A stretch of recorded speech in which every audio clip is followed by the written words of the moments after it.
isu untuk bagaimana kalau bapaknya juga dikasih gitu kan untuk menunjang.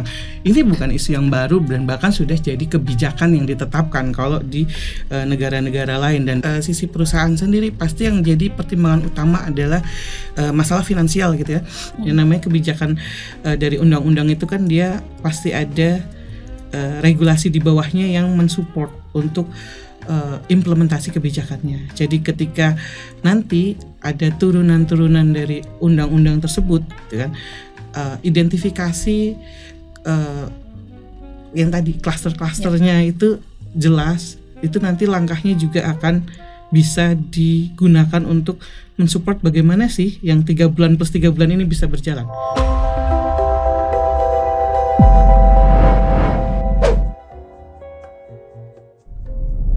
Hai semuanya, welcome to Policy Talk, Departemen Manajemen dan Kebijakan Publik, Visipol UGM. Jadi, di hari ini kita kedatangan tamu spesial, Mbak Nurul. Halo Mbak Nurul. Halo Ori. Kita hari ini akan ngomongin ya mengenai salah satu kebijakan baru nih yang baru akan disahkan oleh DPR RI begitu ya, mengenai Undang-Undang Kesejahteraan Ibu dan Anak atau UU KIA. Disclaimer dulu nih ya teman-teman. Jadi undang-undang ini kan belum disahkan ya Mbak Nurul ya. Belum disahkan, baru disepakati untuk disahkan. Jadi apa yang kita bahas di sini itu kebanyakan akan berdasarkan pada berita-berita yang ada di luaran sana, dan juga kita akan sedikit membahas opini-opini dari netizen. Siap Mbak Nurul? Oke, teman-teman. Mungkin mulai dari perkenalan Undang-Undang Kesejahteraan Ibu dan Anak itu sendiri ya Mbak ya. Kalau yang dari aku baca sih Mbak, si undang-undang ini tuh sebenarnya bertujuan untuk memayungi gitu ya, memayungi kebijakan yang dikhususkan untuk kesejahteraan ibu dan anak, khususnya pada fase 1000 hari kehidupan anak pertama begitu ya.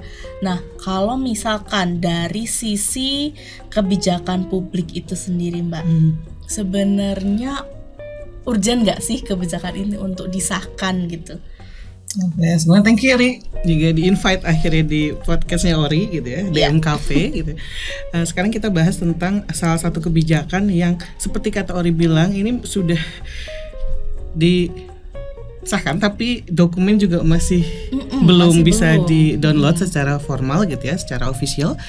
Jadi kalau dilihat dari sisi kebijakan, ya ini sebenarnya salah satu indikasi positif ya. Akhirnya kebijakan publik kita bisa mendukung di arah dukungannya terhadap gender gitu. Nah, salah satunya seperti ini gitu ya, yang banyak dibahas, yang publik khususnya gitu ya, fokus itu biasanya berbicara tentang cuti hamil gitu ya, yang paling dari semua hal-hal di Undang-Undang KIA ini sepertinya sorotan kan banyak di area sana gitu ya, karena banyak yang berbicara tentang pro kontranya gitu.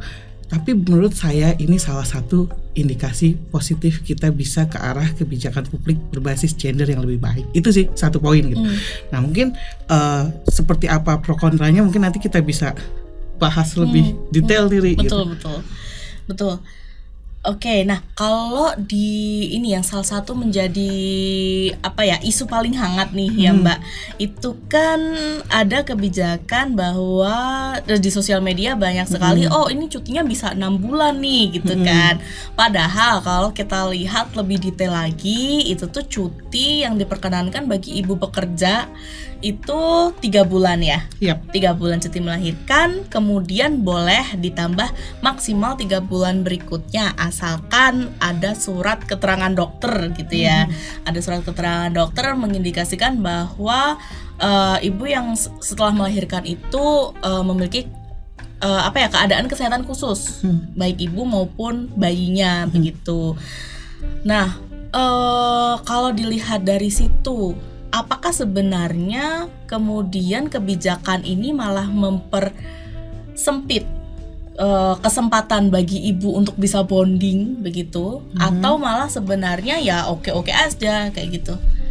Oke, pelan-pelan ya kita bahas ya gitu ya. Pertama terkait dengan 6 bulan nih yang dibicarakan.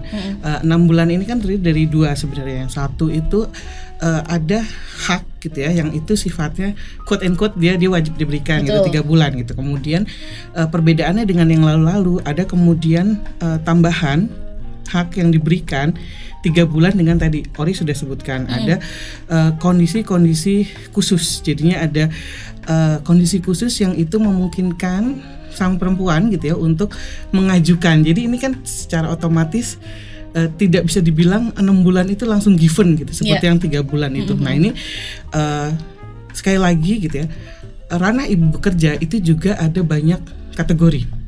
Satu yang ibu bekerja yang di sektor formal, 2 ibu bekerja di sektor informal. Jelas ini perbedaannya juga akan signifikan gitu ya untuk terkait dengan pengajuan cuti. Nah kalau misalnya yang bagaimana kemudian imbasnya gitu kan untuk bonding terhadap anak 3 bulan itu kalau secara experience ya 3 bulan gitu ya dari melahirkan. Melahirkan itu biasanya kalau sebagai ibu pekerja gitu ya, kadang itu kita memaksimalkan. Jadi kalau benar-benar memaksimalkan dipentokin dulu tuh. Jadi sampai benar-benar udah menjelang HPL baru diambil. Tujuannya apa sih? Untuk memperlama. Jadi ketika ada kebijakan baru yang memperbolehkan nambah, sebenarnya dari sisi perempuan itu memberi apa ya, advantage buat mereka gitu. Jadi kita bisa punya lebih banyak waktu gitu. Nah tapi kemudian kalau misalnya dilihat lagi ada tambahan klausul gitu ya dengan kategori khusus gitu yang bisa nambah. Berarti kan harus ada surat dokter, ada kondisi khusus. Ini kan juga sangat apa ya, mungkin bagi sebagian orang yang dia bekerja di sektor formal, punya literasi yang tinggi, kondisinya juga bagus, ibu-ibu bekerja di sektor seperti kita, mungkin dia akan dengan mudah mendapatkan itu. Tetapi bisa dibayangkan untuk yang kategori non formal, untuk harus mengurus surat dokternya bla bla bla, itu mungkin jadi lah yaudahlah nggak usah diambil aja. Jadi ya sama aja sebenarnya gitu, kayak apa bedanya 3 bulan dengan 6 bulan tapi dengan plus khusus. Walaupun gitu untuk sebagian kategori perempuan bekerja lain ini bisa sangat dimaksimalkan gitu. Iya. Oke, baik. Nah, tapi juga ada nih Mbak Nurul komen dari netizen di luaran sana ya ketika menanggapi kebijakan baru ini begitu kan. Karena kan kalau misalkan yang di sosial media mereka mengemasnya masih wah bisa libur nih 6 bulan dan lain sebagainya kayak gitu. Nah, beberapa concern itu seperti yang ditunjukkan di layar ini ya, itu tuh salah satunya semoga berikutnya juga akan ada kebijakan cuti untuk para bapak gitu kan, yang menemani istri pasca melahirkan. Ngurus newborn itu nggak bisa sendirian hanya ibu aja. Lalu emang udah saatnya perusahaan atau tempat kerja menyediakan fasilitas seperti nursing room begitu. Nah, selama ini kan peran bapak terutama di Indonesia ya yang katanya itu fatherless society gitu ya Mbak, itu akan seberapa besar sih pengaruhnya ketika negara menyediakan platform ya katakanlah untuk bapak itu turut andil begitu, dan apakah kalau dalam konteks Indonesia kemudian beneran bisa diterapkan apa enggak, katakanlah dikasih cuti sebulan 2 bulan bapaknya kayak gitu, bakal jadi beban atau malah bisa membantu? Sebenarnya bukan bisa atau tidak ya, tapi mau atau tidak gitu. Mau berarti atau tidak, political will-nya pemerintah gitu. Jadi kalau misalnya mau disandingkan dengan negara-negara maju, itu sudah jauh ya, mereka sudah jauh berkembang public policy based on berbasis gendernya gitu. Jadi termasuk juga kebijakan-kebijakan cuti melahirkan yang tidak hanya diberikan untuk wanitanya jelas kita kalah jauh kan. Kita baru-baru aja sekarang kemudian yang bahkan untuk negara yang Kalau misalnya di Western kita nggak kaget mereka sudah banyak berapa bulan gitu ya, berapa puluh minggu gitu. Tapi yang terdekat misalnya kayak India aja sudah 21 minggu untuk perempuannya. Betul. Itu kan berarti kan itu kita satu level behind gitu ya. Nah itu ditambah lagi dengan ada isu untuk bagaimana kalau bapaknya juga dikasih gitu kan untuk menunjang.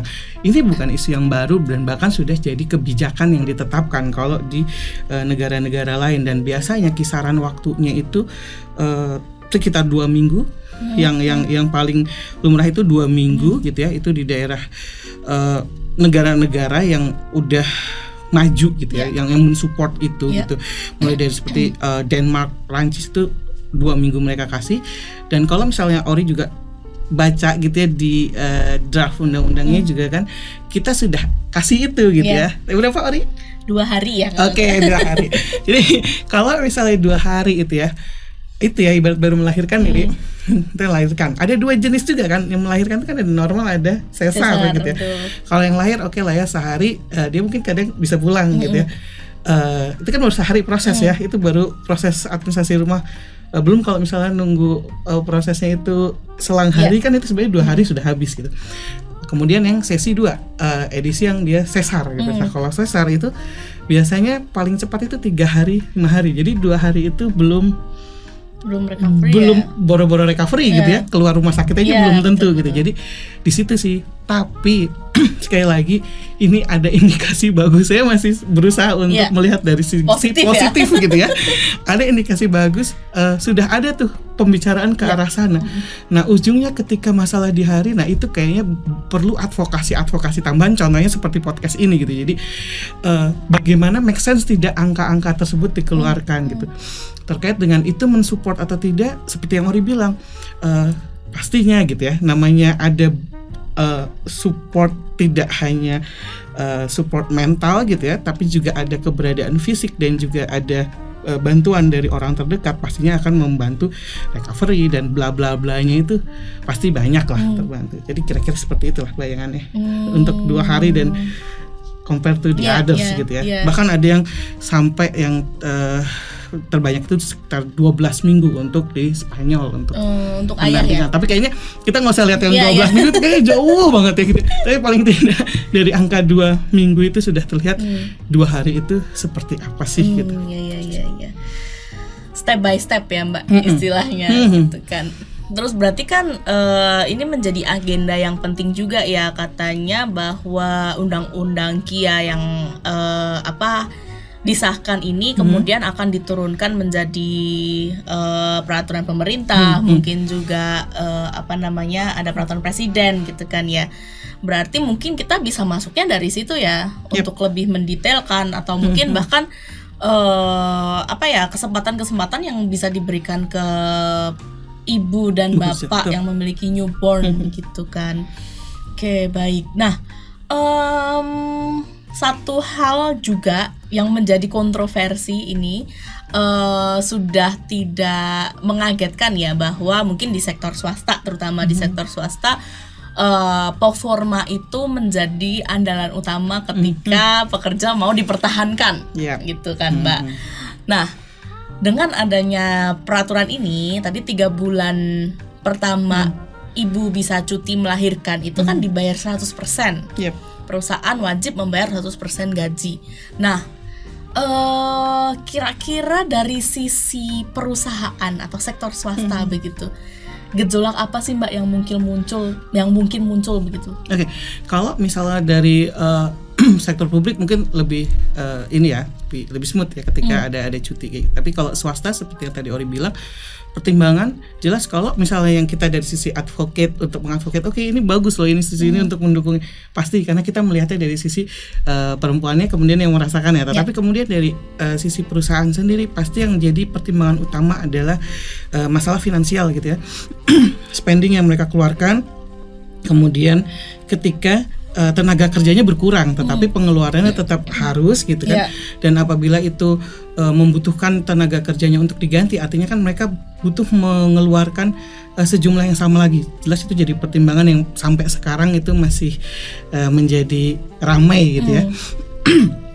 Kalau untuk di perusahaan swasta gitu ya, sudah ada kan ya yang di draft itu bahwa oke, ini 100% gitu ya. Otomatis kan 3 bulan seperti yang tadi dibilang, 6 bulan itu kan terpisah. Kalau 3 bulan wajib kan dari dulu memang sudah ada gitu ya. Tapi dalam kenyataannya masih banyak yang belum menerapkan, karena kan ini terkait dengan masalah sanksi atau regulasi yang lebih tegas. Itu kan mungkin belum menjamah ke area perusahaan-perusahaan sektor swasta, baik itu yang skala kecil khususnya ya. Kalau justru perusahaan-perusahaan besar, apalagi levelnya multinasional, itu biasanya mereka sudah include ini semua, udah malah menjadi tidak masalah karena desain awal perusahaannya, kemudian hak-hak tenaga kerjanya sangat-sangat ada jelas di standar perusahaan mereka. Tapi justru di skala yang level menengah ke bawah ini yang sangat bergejolak. Kemudian yang tadi saya rasa kalau untuk pertimbangan 75% kan ada pengurangan, sebenarnya itu make sense ya. Jadi kan posisinya sedang tidak ada berada di tempat itu gitu. Ada juga mungkin option lain gitu, seperti yang tadi Ori jelaskan bahwa detail petunjuk pelaksanaan ini kan belum ada. Ini masih ada ruang sih sebenarnya gitu di situ. Kan masih ada option. Contoh take home pay atau yang diterima itu kan biasanya macam-macam. Nah, mungkin ada item terkait dengan biaya transport atau uang makan atau apa yang dia biasa ada di situ, itu mungkin bisa direduce lah kalau misalnya memang itu terkait dengan hal yang keuangan perusahaan gitu ya. Tapi kalau di tempat lain gitu ya, ada lagi nih, kita punya sektor lain lagi ya, jangan lupa itu yang saya khawatirkan adalah di area sektor non formal, kemudian buru-buru. Karena apa? Jumlah ibu bekerja atau pegawai perempuan yang bekerja di sana itu sangat banyak gitu, dan saya rasa Ori nanti butuh ya khusus untuk bahas ini gitu, karena ada klasifikasi klaster-klaster pekerja itu yang seperti apa gitu. Tapi kalau untuk secara umum general gitu ya, ya memang harus ada penyesuaian untuk rate gaji. Tidak mungkin 100% semua, karena biar bagaimanapun kan itu terkait dengan business as usual perusahaan yang harus dilakukan. Beda ketika kalau misalnya kita di lembaga publik yang itu bisa cenderung lebih ini ya, lebih aman anggarannya tetap betul gitu.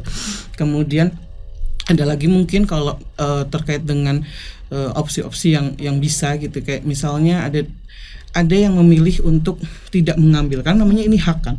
Hak itu kan dia bisa didapat ketika dia ambil, tapi ada juga kadang yang dia tidak mau mengambil haknya walaupun sudah disediakan dengan berbagai pertimbangan, dan itu tidak bisa dipaksakan juga gitu. Nah, kalau yang untuk seperti itu mungkin bisa sarana pensupportnya. Kalau misalnya tadi Ori sempat singgung terkait dengan nursery room, itu mungkin bisa ya di area yang instansi atau perusahaan yang dia sudah levelnya dia bisa untuk penyelenggaraan itu.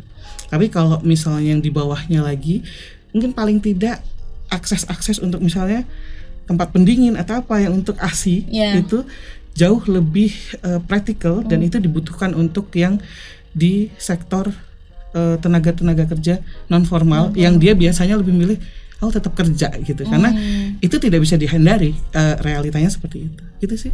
Oke. Ini menarik banget ya ketika kita membicarakan bahwa ibu yang bekerja itu tidak hanya di sektor formal, tidak hanya sebagai pegawai negeri sipil atau ASN begitu ya, tidak hanya sebagai pegawai korporasi begitu, tapi ada loh bahkan sebagian besar ya Mbak, karena kalau dari catatan sendiri Indonesia itu penggerak ekonominya mayoritas masih dipegang sektor informal begitu ya. Dan di sektor informal sendiri paling banyak itu didominasi oleh perempuan.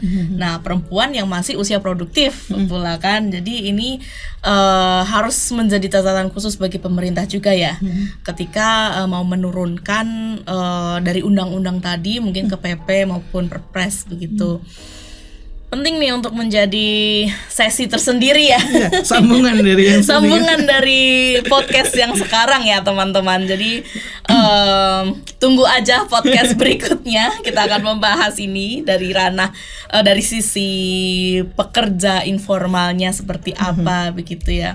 Nah, mungkin melanjutkan yang tadi ya Mbak. Kalau dari experience pribadi, Mbak Nurul kan juga istilahnya banyak terlibat di urusan pemerintahan maupun juga sering banget juga ke daerah-daerah dan mungkin juga kolega-kolega begitu.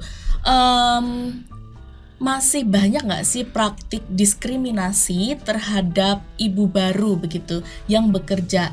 Jadi kalau baca-baca ya dari beberapa studi kasus itu terutama di negara berkembang, emerging countries begitu. Ketika ibu cuti melahirkan, bahkan itu tidak sampai 3 bulan, mungkin sebulan, 2 bulan begitu. Ketika dia kembali bekerja, itu para ibu baru ini akan mendapatkan jatah pekerjaan yang tidak sesuai. Kemudian itu berdampak pada catatan performanya begitu. Karena bos-bos nih ya di level manager, top level manager lah begitu, beranggapan bahwa oh kamu ibu baru gitu, kamu pasti sulit untuk membedakan mana pekerjaan yang profesional, mana pekerjaan domestik. Jadi masih menganggap bahwa kehadiran newborn itu sebagai beban di keluarga gitu, dan wanita atau ibu itu sebagai yang bertanggung jawab gitu ya atas pertumbuhan anaknya dan juga domestic matters lah ya begitu. Nah, kalau di lingkungan kampus ataupun pemerintahan atau di lingkungan yang biasanya Mbak Nurul involved di dalamnya itu gimana Mbak?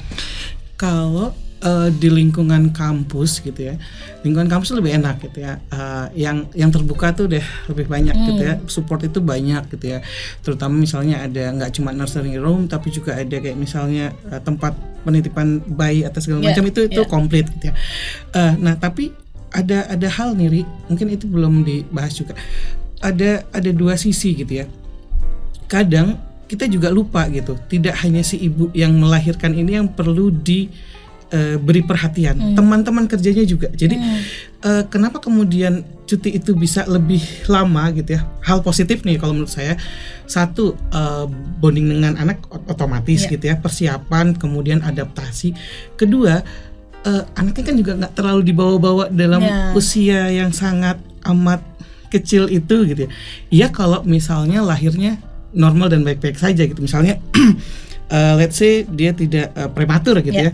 Jadi usia 3 bulan dibawa ke kantor kemudian ditaruh di situ baik-baik saja. Tapi kalau belum kan itu masih terlalu riskan gitu. Kedua, di teman kerjanya kan juga jadi jadi ada hal-hal yang perlu juga loh adaptasi itu.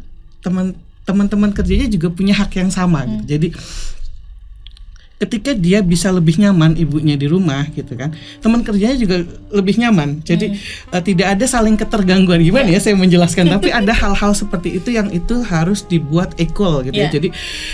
Jadi ternyata si cuti ini tidak hanya baik untuk ibu melahirkan, tetapi juga untuk rekan-rekan kerja atau bahkan tadi orang sebut bos-bosnya gitu ya. Jadi ketika melihat itu tuh ada penyesuaiannya, misal dia bisa tetap melaksanakannya dengan online gitu ya, karena kan ini kita berbicara cakupannya di wilayah kampus ya, kampus atau level yang kementerian atau pemerintahan yang pekerjaannya bisa di switch di online gitu. Nah, satu sisi rekan kerjanya juga akan tidak terlalu terganggu. Saya mau bilang terganggu, ini biasanya diserang juga. Tapi walaupun saya di sisi yang punya pengalaman melahirkan, tetapi saya juga berusaha untuk melihat ini sebagai yang sedang menyesuaikan diri. Itu kadang ada hal-hal yang kita tidak bisa perform maksimal juga, dan itu juga mood juga mungkin ada pengaruh juga dan segala macam. Jadi dibuat lebih nyaman. Buat saya justru ketika ada cutinya dimanfaatkan, itu ke teman kerja juga jelas gitu kan. Jadi itu tidak saling mengganggu. Daripada dia ada di ruangan tetapi tidak bekerja, sama saja gitu. Jadi kalau misalnya dia ada di rumahnya, jelas gitu kan, oh itu online ini segala macam. Tapi kalau di ruangan tetapi kemudian juga tidak bekerja, itu akan posisinya mungkin jadi aneh, tidak fokus gitu kan. Beda halnya ketika mungkin anaknya sudah besar kan, itu udah beda cerita ya. Ketika dia bisa diajak dan segala macam, itu sudah beda cerita dan itu tidak dalam cover si leave kelahiran ini gitu, yang hanya 3-6 bulan gitu sih. Betul, berarti fleksibilitas kerja. Jadi dan itu masih bisa digunakan dengan yang sudah kita terapkan pada saat COVID kan gitu. Itu sebenarnya bisa dimaksimalkan gitu. Jadi win-win solution lah itu untuk dua hal, tetapi ya saling pengertian gitu kan. Itu kan kalau online kan ibaratnya masih bisa itu di tangan gitu ya, itu baik itu. Tapi kalau misalnya dipaksakan dia kesini hanya untuk sekedar absensi, tapi juga hadir secara fisik, tetapi tidak kan, itu juga ya ingat, kita tidak hanya hidup sendiri, dunia tidak hanya untukmu gitu. Jadi berbaginya di situ sih. Mungkin ini agak berbeda dengan narasumber-narasumber yang lain, tapi saya pikir itu perlu untuk dilihat dari sisi positif, bahwa cuti itu ternyata juga membantu loh untuk orang-orang yang ada di ruangan itu. Ya, betul. Malah nanti daripada dia tidak cuti begitu kan ya, dia tidak cuti, terpaksa harus kantor, malah memberatkan rekan-rekannya kan, ya sama aja begitu. Kalau itu kan sudah bisa dipetakan, oh ini berarti posisinya dia hanya bisa online, itu distribusi pekerjaannya akan lebih jelas. Jadi ketika nanti ada kebutuhan untuk mereplace yang dipekerjakan itu kan sudah jelas petanya. Tapi berbeda ketika physically ada, bebannya tidak terdistribusi, hanya terlempar, itu akan memberatkan. Oke, baik. Ini menjadi poin menarik juga. Kalau misalkan fleksibilitas kerja itu sebenarnya kalau di sektor swasta mungkin akan lebih mudah diterapkan ya, Mbak. Nah, pertanyaannya nih, sektor pemerintahan nih bagaimana nih, ya kan, karena ada peraturan dan yang lain sebagainya, dan itu cenderung lumayan kaku gitu. Mungkin itu bahasan lain ya. Sektor pemerintah, jadi nanti kuncinya adalah ketika ada panduan gitu kan. Panduan itu kan bisa sebenarnya clustering ya, sama ketika kita membuat kebijakan-kebijakan yang lain, kita butuh clustering. Nah, clustering itu kan perusahaan-perusahaan yang tipenya seperti apa, instansi pemerintah juga tipenya seperti apa. Ada instansi yang pelayanan publik langsung, ada yang tidak gitu ya. Kemudian jenis-jenis pekerjaan itu kan posisi seperti apa ya, itu bisa sih sebenarnya panduan itu dibuat, itu bisa ya. Bahkan mungkin tiap kementerian pun juga bisa membuat karena mereka yang tahu petanya kan, peta jenis pekerjaan, peta pekerjaannya ketika mereka sudah punya data pegawainya, sistem informasi pegawainya sudah bagus gitu, itu kan akan terlihat komposisi pegawainya, dia ada di posisi jabatan apa, jenis pekerjaannya itu yang dia harus berhadapan langsung atau tidak, itu kan bisa dipetakan sebenarnya. Betul. Dan mungkin satu hal juga yang kalau misalkan ingin membuat kebijakan perlindungan ibu dan anak ini makin inklusif, ya peran bapaknya ya, jangan hanya ibunya yang diberi kelonggaran, oh boleh cuti, oh boleh fleksibilitas kerja sekian hari dalam seminggu begitu, namun juga bapaknya gitu kan, karena kalau semua beban diberikan ke ibu ya double burden, betul ya, double burden lah. Saya juga harus merasakan profesional saya, tapi juga domestik, kenapa juga saya gitu, kenapa tidak berbagi gitu kan ya Mbak. Dan nanti ada kebutuhan lain itu setelah angka 2 itu keluar, itu seperti yang saya bilang, Gori itu ngurus rumah sakit aja belum selesai. Betul. Nanti tinggal siap-siap aja. Mungkin ada komen ya udah kalau nggak mau kayak gitu nggak usah kerja. Tapi kan tidak semudah itu gitu ya. Kadang kan ada banyak hal yang akhirnya perempuan itu bekerja, bukan dia memilih untuk bekerja, kan juga ada. Tapi ada juga yang memang dia memilih bekerja untuk berbagai kebutuhan, baik itu dia memang kebutuhan untuk menyalurkan potensi dirinya, ada juga yang dia terpaksa untuk bekerja gitu. Jadi tidak hanya bisa berhenti, ya udah kalau misalnya mau itu kamu nggak usah kerja aja, kan tidak bisa berhenti di tahap itu. Oke, ini challenge selanjutnya nih, bagaimana supaya para ibu pekerja yang di sektor informal kemudian juga bisa terangkul dalam kebijakan ini ya Mbak ya. Oke, menarik. Teman-teman, sebelum kita tutup nih ya, mungkin dari Mbak Nurul nih, kira-kira dari sisi kebijakan publik, kebijakan seperti apa yang bisa mendukung organisasi begitu kan? Tadi kita sudah berbicara mengenai kebijakan harus berpihak pada ibu dan ayah begitu ya, individu begitu. Namun bagaimana kebijakan bisa encourage organisasi begitu kan, supaya undang-undang perlindungan ibu dan anak, kesejahteraan ibu dan anak ini bisa berjalan dengan maksimal. Oke, kalau dari organisasi gitu ya, organisasi kan, kalau organisasi publik itu sebenarnya gampang segini lagi nih ya. Mereka kan berbasisnya biasanya indeks gitu ya, indeks performance gitu. Ketika ada salah satu indeksnya yang terkait dengan gender, kemudian perlindungan perempuan di situ ada, itu kan mau tidak mau ya, itu secara menggerakkan organisasi untuk melakukan itu gitu kan, lewat jalur situ. Itu satu. Kemudian yang kedua, kalau misalnya dari sektor swasta, nah ini agak challenging gitu ya.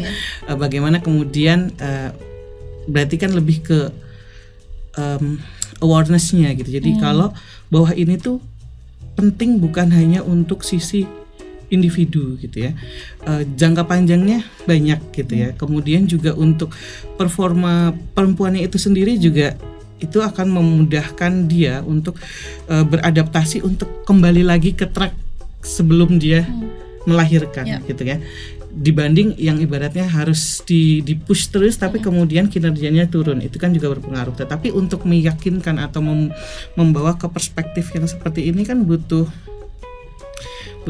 kita melihat ke arah yang sama. Nah itu ya butuh banyak forum untuk menjelaskan bahwa ini tuh nggak cuma untuk individu perempuan yang lagi, enggak gitu. Ini tuh ada banyak hal yang dia berimbas gitu kan.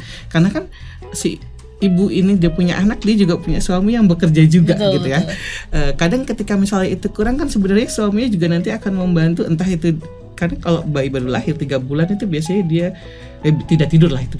Nah itu kan juga akan berimbas ke performance yang laki-lakinya juga. Jadi sebenarnya banyak hal yang kayak efek dominonya juga gitu. Jadi itu sih untuk membawa ke perspektif yang sama gitu, dan ya perlu disosialisasikannya tuh lagi gitu.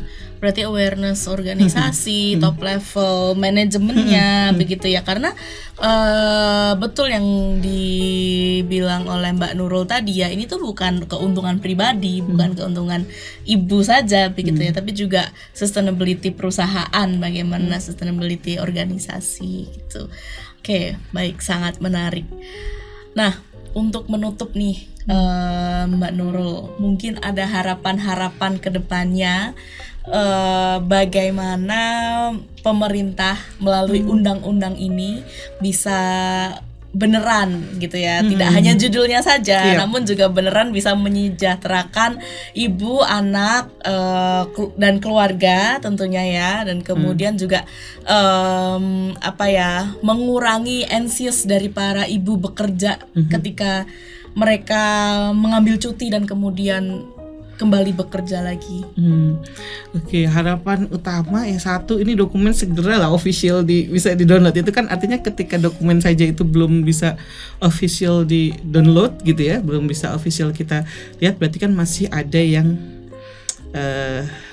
yang belum clear gitu ya.